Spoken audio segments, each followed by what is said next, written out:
Glória ao Pai, glória ao Filho, glória ao Espírito Santo de Deus. Amém? Que noite maravilhosa é essa que estamos na casa do Senhor, ouvindo a voz de Deus falando conosco a todo instante, através dos louvores, das leituras, como bem orou Arlete. Deus tem falado claramente aos nossos corações e o nosso desejo é que Ele continue a falar mais um pouquinho, e é por isso que eu estou aqui essa noite, porque eu tenho esperança de que Deus vai me usar para falar ao coração de alguém da igreja, para falar ao coração de alguém que ainda não é da igreja, para falar ao coração de alguém que está nos vendo pela transmissão do culto. O meu desejo, o meu anseio, o meu sonho é esse, que nessa noite Deus fale com você e traga a palavra que o seu coração precisa ouvir. Abra sua Bíblia no Evangelho de João, no capítulo 5, e nós vamos ler do versículo 1 ao versículo 15. Evangelho de João, capítulo 5, do versículo 1 ao versículo 15, a cura de um paralítico. Se você está próximo de alguém sem Bíblia, cede a tua Bíblia para que todos possam ver o que está escrito na palavra do Senhor. E diz assim a palavra de Deus: passadas essas coisas, havia uma festa dos judeus e Jesus subiu para Jerusalém. Ora, existe ali junto à porta das ovelhas um tanque chamado em hebraico Betesda, o qual tem 5 pavilhões. Nestes jazia uma multidão de enfermos, cegos, coxos e paralíticos, esperando que se movesse a água, porquanto descia em certo tempo agitando-a. E o primeiro que entrava no tanque, uma vez agitada a água, sarava de qualquer doença que tivesse. Estava ali um homem enfermo, havia 38 anos. Jesus, vendo deitado e sabendo que estava assim há muito tempo, perguntou-lhe: queres ser curado? Respondeu-lhe o enfermo: Senhor, não tenho ninguém que me ponha no tanque quando a água é agitada, pois enquanto eu vou, desce outro antes de mim. Então Jesus lhe disse: levanta-te, toma o teu leito e anda. Imediatamente o homem se viu curado e, tomando o leite, pôs-se a andar. E aquele dia era sábado.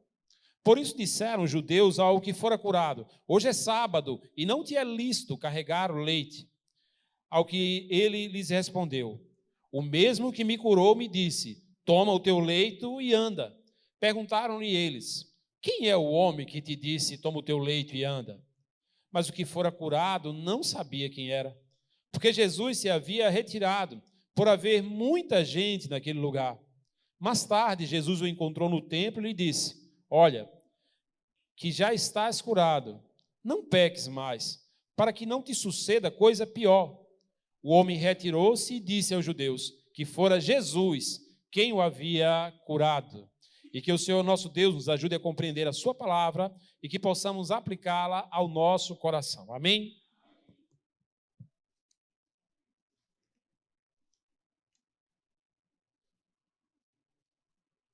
Queridos, nessa noite eu quero falar sobre pelo menos 2 coisas que eu compreendo e eu acredito. Se você disser que já sentiu algo parecido, você vai ter nessa noite alguém ao seu lado para dizer assim: eu compreendo e eu acredito no que você está dizendo que sente, no que você está dizendo que já viu. Há cerca de uma semana atrás, nós estávamos em casa dormindo quando meu filho Lucas, ele se acordou tendo um pesadelo. E ele começou a se debater na cama, e começou a gritar, e ele só dizia assim: sai daqui, sai daqui, sai daqui. E aí eu corri, abracei ele e disse assim: Lucas, papai está aqui, papai está aqui. Ele: saia, saia, saia, saia, saia, saia. E demorou ele falando isso, e ele sentou-se na cama, e ele continuou falando: saia, saia daqui, saia daqui, saia daqui. E começou a chorar, e eu dizia assim: Lucas, papai está aqui, é papai que está aqui. E ele só fazia chorar, e depois Glaucio também ficou perto dele, e ele foi se acalmando, e deitou como um bebezinho mesmo, assim, ele se encolheu todo, ficou como os bebês dormem, de 4 pés, assim, bem encolhido, e se aquietou e foi dormir. E aí eu me levantei e fui orar, e orei, era de madrugada isso, e eu fiquei orando e dizendo: Deus, se tem alguma coisa errada, repreende. Repreende, meu Deus. Não deixa que nada venha afligir o coração do meu filho, não deixa que nada deixe ele inquieto. Na manhã seguinte eu fui falar com ele e perguntei para ele o que é que tinha acontecido, e ele disse: o que, papai? Eu disse: o que foi que aconteceu ontem? Ele disse: eu não me lembro, papai, de nada. Mas você fez isso, isso. Eu, papai? Não. Eu não me lembro de nada. E aí talvez alguém venha querer dizer que se trata de espíritos desencarnados. Nem venha com essa história. Porque a Bíblia que nós cremos, ela não dá nem margem para isso. A palavra de Deus diz em Lucas 16, 26, que existe um abismo intransponível entre os mortos e os vivos. De maneira que nem os que estão lá podem passar para cá, nem os que estão aqui podem passar para lá. Foi o próprio Jesus que falou isso. Então, totalmente descartado essa história de pessoas desencarnadas que estão vagando por aí. Não. A palavra de Deus diz que aos homens foi dado morrer apenas uma vez só, vindo depois disso o juízo. Então ninguém, de acordo com a palavra de Deus, fica morrendo e voltando, morrendo e voltando. Agora a palavra de Deus diz que o próprio Satanás tem poder de se transformar em anjo de luz. Isso a palavra de Deus diz. E ele pode enganar muitas pessoas e até afligir muitas pessoas. Em Efésios 6,12, a palavra de Deus garante que a nossa luta não é contra carne e sangue, mas são contra principados e potestades. Nisso que a palavra de Deus diz, eu acredito. Porque eu sei bem o que é acordar de noite assustado. Meu pai está aqui, meus irmãos estão aqui, sabe disso. Do quanto eu sofri quando era criança, que me acordava e sentia que tinha algo a mais dentro do meu quarto. Muitas vezes eu fui acordado dessa forma, e é por isso que eu acredito e compreendo se uma criança disser que se assustou com alguma coisa, ouviu alguma coisa. Porque eu senti isso na pele. Eu sei o que eu passei quando era criança. E é por isso que quando uma criança fala, eu acredito e compreendo. Assim também como eu acredito e compreendo quando uma pessoa já adulta, já grande, diz que está profundamente angustiada. Quando a pessoa adulta diz que está deprimida, se sentindo com uma angústia terrível, eu acredito também, eu compreendo. Eu compreendo primeiro porque a Bíblia mostra que alguns homens de Deus, eles se sentiram também assim, angustiados e sofrendo. Elias, depois de um tempo pregando a palavra do Senhor, a Bíblia diz que ele ficou sem forças e sofreu uma grande perseguição por isso. E Elias chegou a um ponto tão deprimido, tão angustiado, que o profeta Elias, ele disse para Deus: chega, Senhor, tira a minha própria vida, acaba comigo, eu não sou melhor do que os meus pais, eu desejo morrer, Senhor, eu desejo morrer porque é melhor morrer do que viver. O profeta Elias falou isso. O grande homem de Deus, Jó, conhecido como o pai da paciência, depois de muitas perdas em suas vidas, perdas terríveis, ele desejou a morte para si e ele disse: maldito o dia que eu nasci. Um aborto é mais feliz do que eu. Maldito o dia que alguém foi dar notícia para o meu pai dizendo: nasceu e é um homem. Jó, um homem de Deus, no meio de tanta aflição e tanta angústia, ele chegou a gritar e dizer assim: não quero mais viver, é sofrimento demais. Os autores dos Salmos 6 e o Salmo 42, no Salmo 6, o salmista diz assim: Senhor, toda noite eu estou nadando em lágrimas. Você já imaginou uma pessoa que está passando por uma situação de tanta aflição, tanta angústia, tanto sofrimento, que diz assim: à noite, no meu travesseiro, eu nado em lágrimas. Eu nado em lágrimas. No Salmo 42, ele diz: Senhor, o meu alimento é lágrimas, são lágrimas. Eu tenho me alimentado só de lágrimas, eu nado em lágrimas. Dá para imaginar uma pessoa que está vivendo uma situação dessa?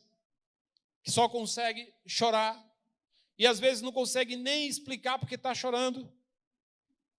E aí, pior de tudo, é quando alguém diz que isso é mentira, que não é verdade, e até diz outros nomes que não são próprios para a casa do Senhor. Já imaginou? Mas o salmista disse que chegou a um ponto da vida que estava assim. O apóstolo Paulo, ele chegou a dizer na segunda carta aos Coríntios que ele passou por tanta aflição que chegou da vida a desistir. Não tinha mais esperança de que iria viver. Paulo, o apóstolo Paulo, autor das cartas do Novo Testamento, aquele que teve um encontro com Jesus, passou por isso? Passou. E o próprio Jesus, no jardim de Getsêmani, ele disse que a sua alma estava triste e angustiada ao extremo. A minha alma está profundamente angustiada até a morte. E aí, quando alguém diz que crente não passa por isso, ou quando alguém passa é mentira, é sem vergonhice, é safadeza, como se a própria Bíblia afirma que algumas pessoas, e até o próprio Jesus, em um momento da sua vida, sentiu essa angústia terrível. Mas por que Jesus, até Jesus sentiu isso? Porque em Hebreus 4,15 diz assim: nós não temos um sumo sacerdote que não seja capaz de compadecer-se das nossas fraquezas, mas temos um sumo sacerdote que, à nossa semelhança, foi tentado de todas as formas, porém sem pecado algum. Jesus sabe quando você sente isso, porque ele também um dia sentiu. Ele compreende a tua dor porque ele sabe que é verdade. Ele sabe que não é brincadeira. E eu compreendo e acredito quando você diz que está assim, porque eu vivi isso bem de perto, dentro da minha casa. No dia 9 de novembro, depois do nascimento do meu filho, todos os irmãos sabem da alegria que nós sentimos com o nascimento de Lucas. E quando nós tivemos alta e fomos para casa, Carla foi nos buscar no hospital, e era uma festa, uma alegria muito grande. E eu subi para minha casa levando Lucas no cestinho.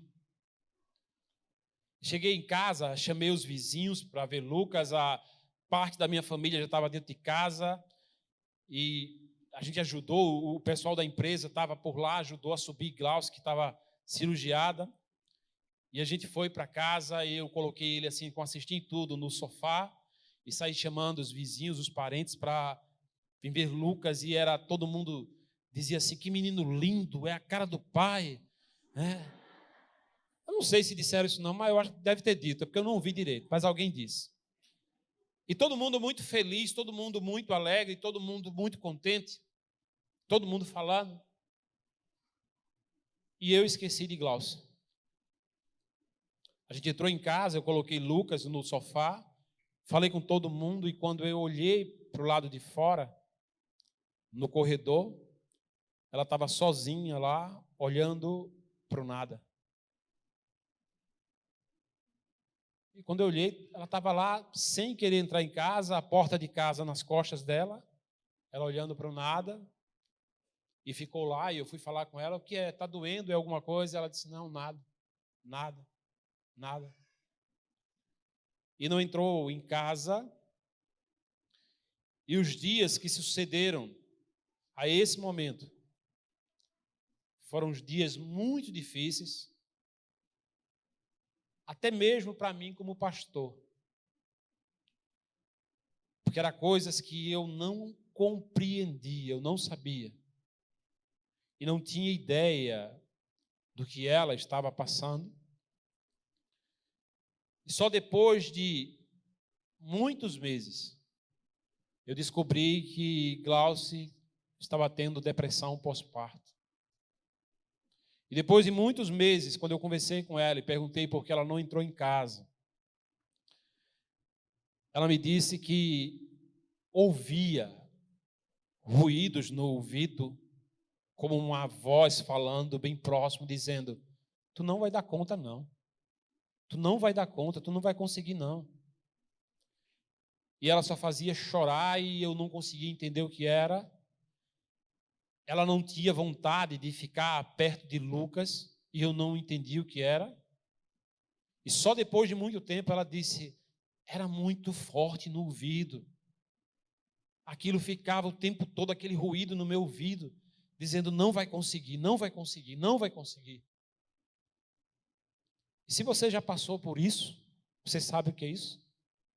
Você sabe o que é que eu estou dizendo?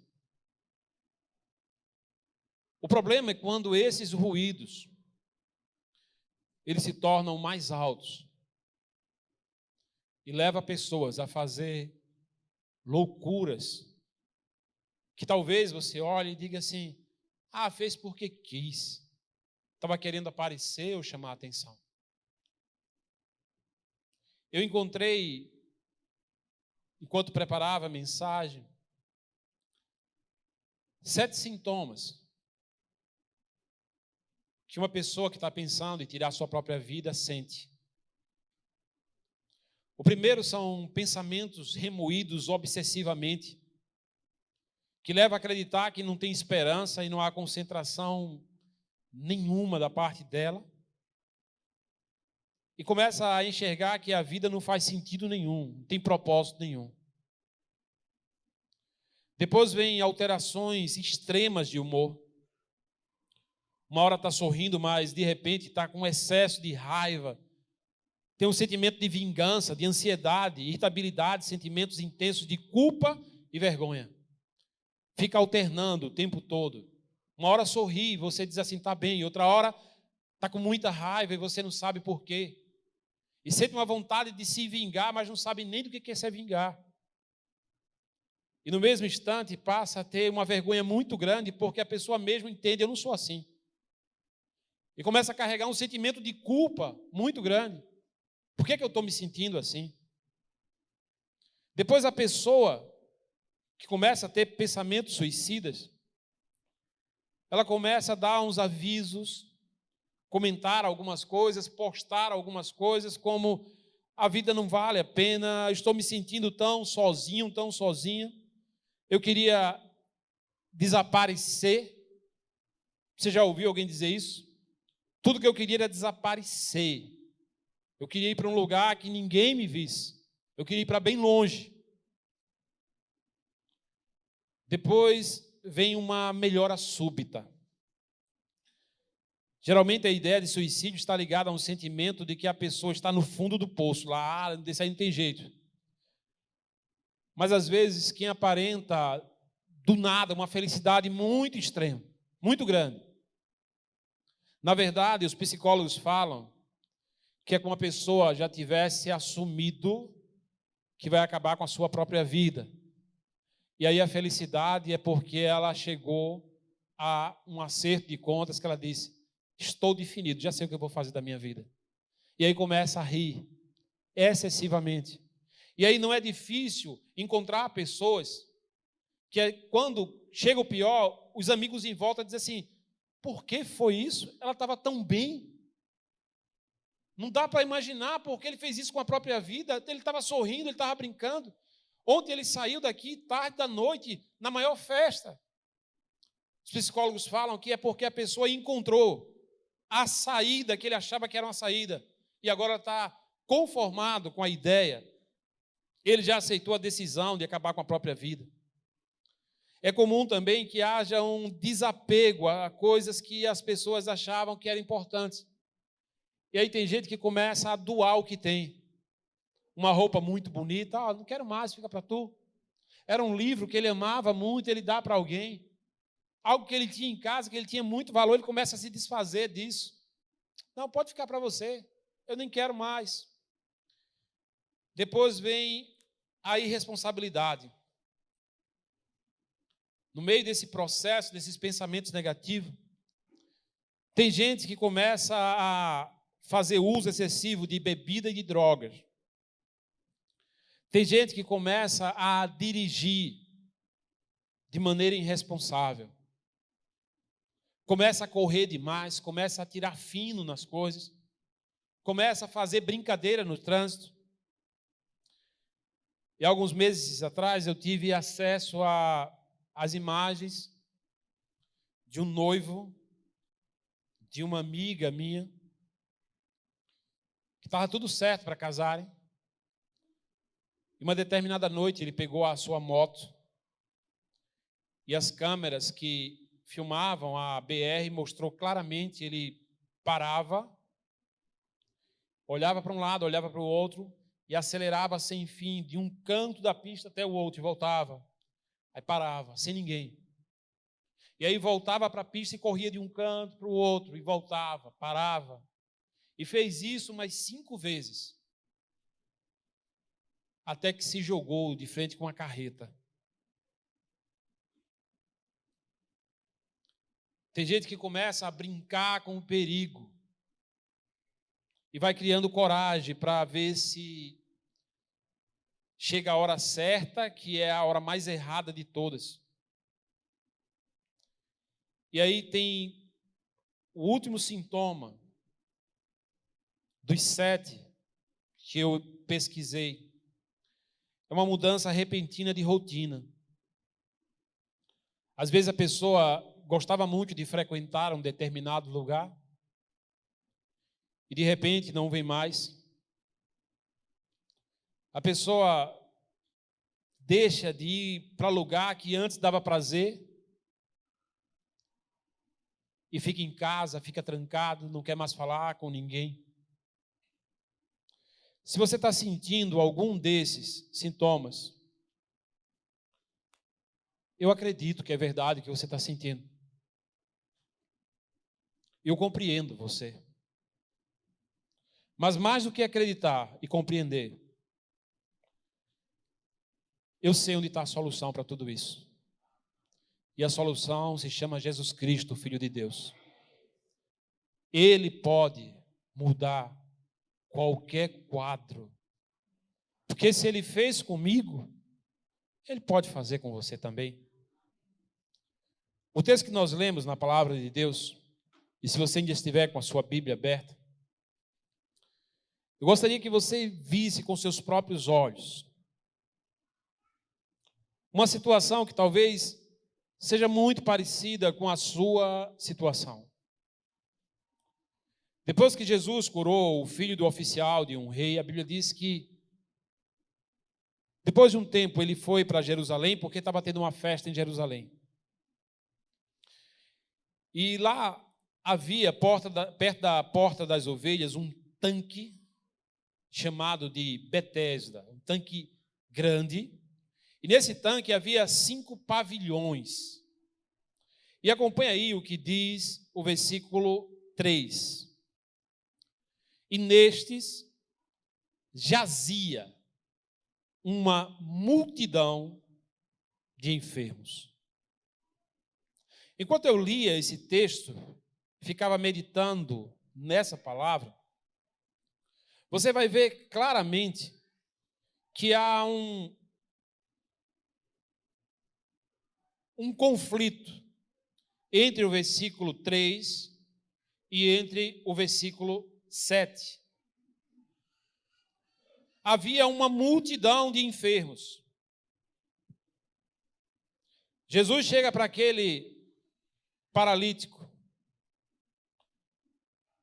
E o versículo 6, antes de chegar no 7, diz assim: e vendo, deitado, e sabendo que estava assim, perguntou-lhes: queres ser curado? Qual foi a resposta do homem? Senhor, eu não tenho ninguém que me ajude. Mas onde é que esse homem está? No meio de uma multidão. Ou seja, nem mesmo no meio de uma multidão ele se sentia em companhia de alguém. Ele estava no meio de uma multidão, tinha muita gente em sua volta. E aquele homem se considerava solitário. Talvez alguém aqui essa noite esteja se sentindo exatamente assim. Eu estou no meio dessa multidão hoje, mas o meu coração está se sentindo solitário. Tem muita gente em minha volta, mas eu estou me sentindo vazio, sozinho, sem ninguém para me ajudar.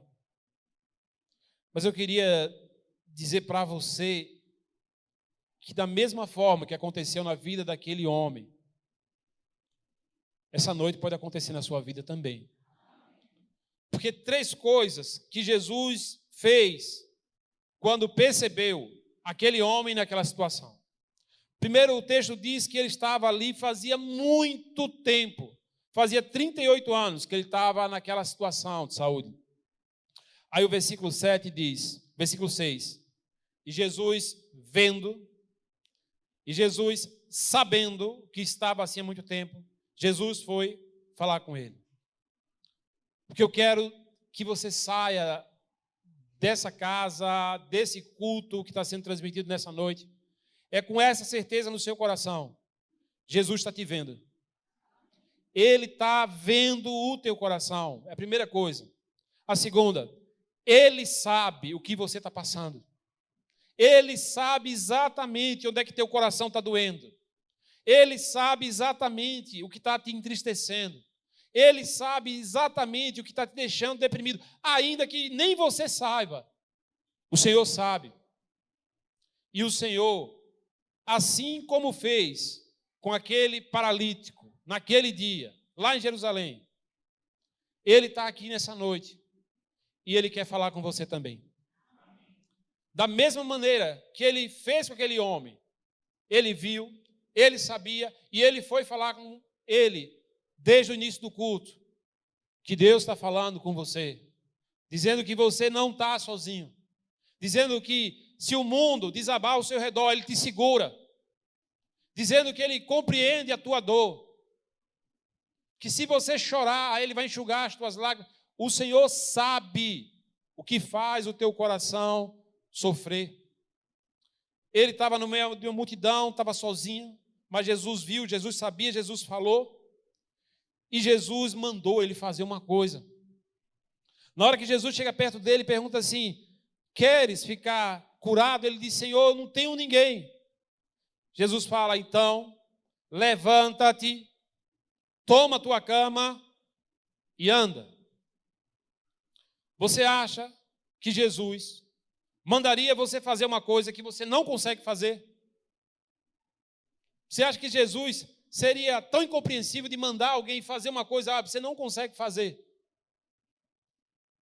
Jesus está dizendo a mesma coisa para alguém nessa noite.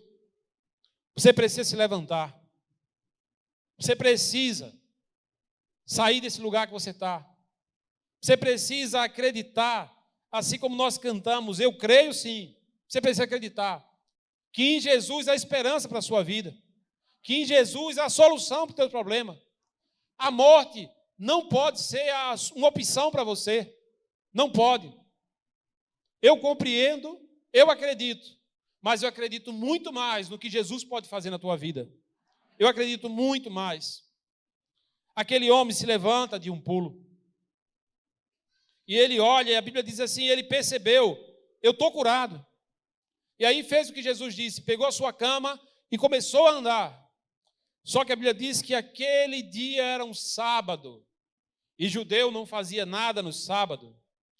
E quando aquele homem começou a andar com a cama na cabeça, imediatamente apareceram críticos, apareceram pessoas que há 38 anos nunca fizeram nada para aquele homem. Mas bastou Jesus chegar, que já chegou alguém para criticar. Não é assim que acontece quando a gente entrega a vida a Jesus? Não é assim na vida de todos nós que fazemos parte dessa igreja?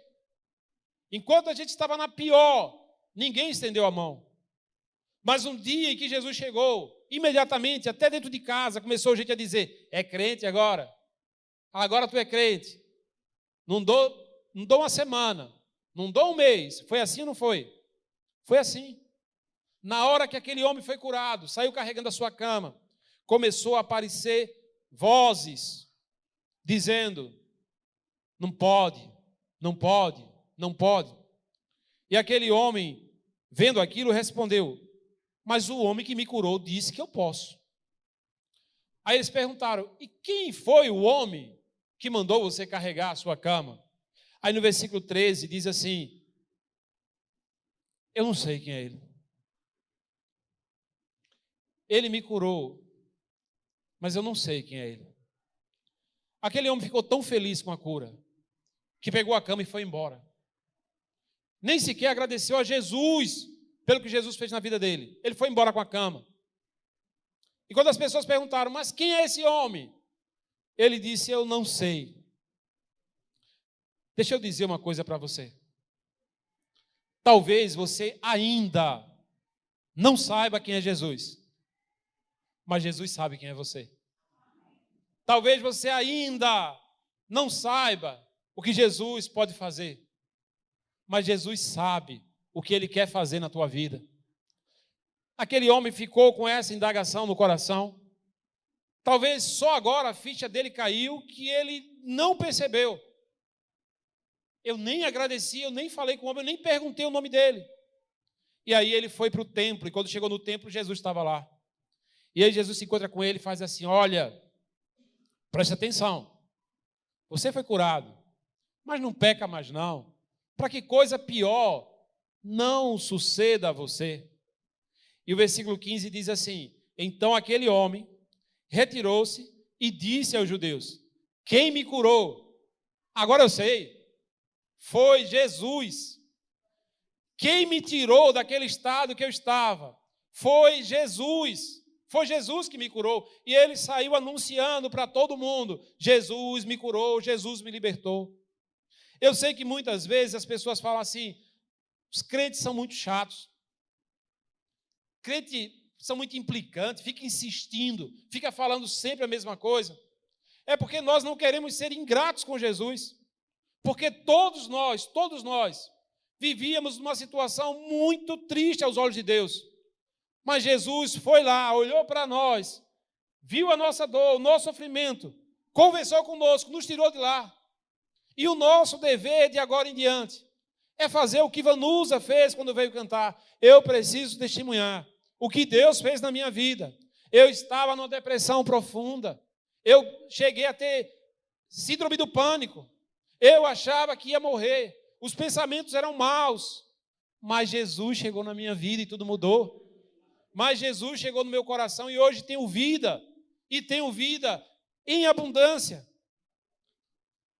É a mesma coisa que Jesus quer fazer na sua vida também hoje. Ele sabe quem é você, Ele sabe onde você está, Ele compreende a tua dor e o teu sofrimento. Sabe, queridos, assim como Elias, Jó, o salmista Paulo, o próprio Jesus, passaram por momentos de grande aflição, de grande angústia. Todos eles, grandes homens de Deus, o Filho de Deus, passaram por essas situações. Não ficaram isentos só porque criam em Deus: não vai passar. Não, passaram. Mas eles passaram. Mas todos eles, sem exceção, no meio da sua angústia, no meio da sua aflição, no meio da sua tristeza, todos eles receberam o consolo de Deus. E se eles receberam o consolo de Deus, você também pode receber nessa noite. Se eles passaram por isso e foram socorridos por Deus, você também pode ter essa noite o consolo de Deus na sua vida. A grande pergunta dessa noite é a mesma que Jesus fez para o paralítico. E você quer ser curado? E você quer ser liberto desse estado que você está? E você quer ser liberto dessa angústia, dessa aflição, dessa tristeza, dessa depressão? Você quer ser liberto? Parece uma pergunta boba alguém perguntar a um paralítico há 38 anos doente, perguntar: você quer ficar bom? Que pergunta boba. Porque qual é a resposta para essa pergunta? Sim, é claro. Talvez se eu fosse o paralítico, eu dissesse para Jesus: o senhor está cego? que não está vendo? É claro que eu quero. Porque todo mundo que está numa situação dessa quer ficar bom. É verdade ou não é? Todo mundo que está numa situação dessa quer ficar bom. É verdade ou não é? Será? O mesmo Jesus está aqui nessa noite. E Ele está oferecendo vida. Vida em abundância. Nós lemos durante o culto que vida só em Jesus Cristo. Nós lemos durante o culto que quem tem o Filho de Deus tem a vida. Quem não tem o Filho de Deus não tem a vida. Nós cantamos que Jesus pode resolver todo e qualquer problema, ainda que o mundo desabe. Ele vai nos socorrer. Você quer a solução que Jesus tem para te dar? Quer ser curado? Jesus Cristo, o Filho de Deus, pode arrancar do teu peito toda mágoa, toda depressão, toda angústia, toda tristeza, todo síndrome do pânico. Ele pode arrancar dentro do teu coração, porque Ele é maior do que tudo isso e tem poder de só com uma palavra, a um homem que estava há 38 anos, no estado crítico, ele dizer, levante. E só numa palavra o homem levantou-se. Jesus pode fazer o mesmo na tua vida. Da mesma forma. Em 1876, na Inglaterra, foi aprovada uma lei que obrigou a todos os navios a ter uma marca pintada na lateral do navio. E qual era a finalidade dessa marca? Era que quando o navio começasse a ser carregado, ainda no porto, e com o peso da carga, ele fosse afundando, afundando, afundando, e chegasse a água naquela marca, estava determinado que não poderia colocar mais nenhuma carga dentro do navio, que poderia levar a um risco de afundamento.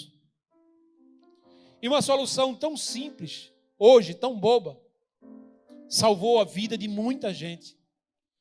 Uma simples faixa pintada do lado de fora do navio marcava o limite que o navio suportava carregar. E aí, quando chegava no limite, que igualava com o nível da água, dizia, mais nada. E eu quero perguntar para você nessa noite, por quanto tempo ainda você vai ficar aceitando carga na tua vida? Por quanto tempo ainda você vai deixar que vozes e ruídos fale ao teu coração e diga, não tem jeito, não tem jeito, não tem jeito? Por quanto tempo você vai permitir que pessoas que tentam te desestabilizar fale mais alto do que a voz de Jesus no teu coração? Jesus está dizendo para alguém aqui essa noite, chega, filha, chega, filho, eu vi você, eu sei o que você está passando, e eu quero dizer para você nessa noite que chegou no limite que você aguenta. Para, entrega o leme do navio nas minhas mãos e eu vou conduzir a tua vida de agora em diante. E você vai ver a diferença que eu faço na vida de quem eu chego. O Senhor Jesus está falando ao coração de alguém aqui nessa noite dizendo, acabou. Eu não sei se foi 38 anos, assim como aquele homem. Não sei quanto tempo é. Mas Jesus está dizendo assim, eu cheguei. E eu posso mudar o quadro da tua vida hoje, com uma só palavra. E é para isso que nós nos reunimos aqui nessa noite. Primeiro, para dizer que você não está só. Tem uma igreja que compreende o teu sofrimento. Para dizer que nós acreditamos que a sua angústia é real. Mas nós acreditamos mais ainda que Jesus Cristo é mais poderoso do que ela. E Ele pode, nessa noite, acabar com o teu sofrimento de verdade. Você crê nisso? Eu creio de todo o meu coração.